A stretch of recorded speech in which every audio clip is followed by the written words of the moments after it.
আসসালামু আলাইকুম। চ্যানেলের সংবাদে সবাইকে আমন্ত্রণ জানাচ্ছি। আমি শহীদুল ইসলাম সাগর।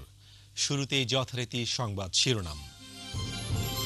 লর্ডস টেস্টে পাতানো ম্যাচ খেলার জন্য ১.৫ লাখ পাউন্ড ঘুষ নিয়েছে পাকিস্তানের ক্রিকেটাররা, অভিযোগ the news of the world পত্রিকার।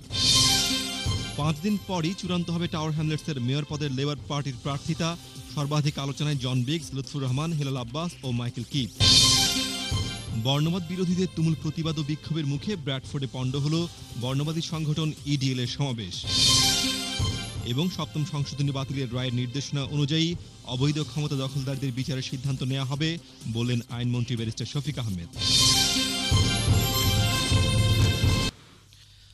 বর্ণবাদী ইংলিশ ডিফেন্স লীগ সংক্ষেপে ইডিএল এর একটি গ্রুপ শনিবার মুসলিম অধ্যুষিত ব্র্যাডফোর্ড শহরে আসার পর তারা বর্ণবাদ বিরোধীদের প্রতিবাদ ও বিক্ষোভের মুখে পড়ে। তবে পুলিশের কঠিন নিরাপত্তার কারণে কোনো অঘটন ঘটেনি। বিস্তারিত জানাচ্ছেন আমাদের ব্র্যাডফোর্ড প্রতিনিধি হাসান খান। বর্ণবাদী ইংলিশ ডিফেন্স লীগ শনিবার ব্র্যাডফোর্ড আসলে ওয়েস্ট ইয়র্কশায়ার পুলিশ নিরাপত্তা জোরদার ও বিক্ষোভ প্রতিহত করতে সমগ্র উত্তর ইংল্যান্ডের বিভিন্ন শহর থেকে হাজারেরও বেশি পুলিশ অংশগ্রহণ করে। ইডিএল এর আগমন বন্ধ করতে ২০,০০০-এরও বেশি মানুষ কাউন্সিল ও পুলিশ অথরিটির যৌথ উদ্যোগে স্বাক্ষর প্রদান করলে গত সপ্তাহে হাউস অব কমন্স থেকে বিক্ষোভ বাতিল করা হয়, কিন্তু শান্তিপূর্ণভাবে ব্র্যাডফোর্ড ভ্রমণ করার অনুমতি দেয়া হয়।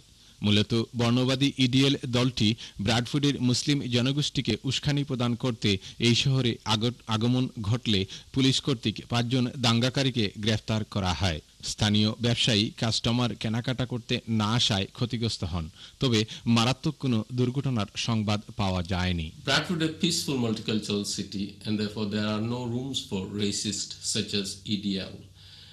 We will always protest peacefully to ensure that they do not return to Bradford. কেউ যদি আপনার সিটিতে ইয়া উস্কানিমূলক বক্তব্য দেয়, এগুলা অনেক সময় সহ্য করা যায় না। যাই হোক, এবার যে ফেসফুল মিটিং করেছে, আশা করি আর আগামী দিনে ইডিএল ব্র্যাডফোর্ডের আয়োজন হয়। ব্র্যাডফোর্ডের বিভিন্ন সংগঠন কমিউনিটি কোহেশন রক্ষা করতে স্থানীয় ইনফরমারি পার্কে নৃত্য গীত সহ বিভিন্ন বিনোদনমূলক অনুষ্ঠানের আয়োজন করে। Coming to Bradford, as long as you're peaceful and you behave yourself, you can actually take, obviously it's their democratic right, and that is something we as Bradfordians have got to face up to it, and we have done that today.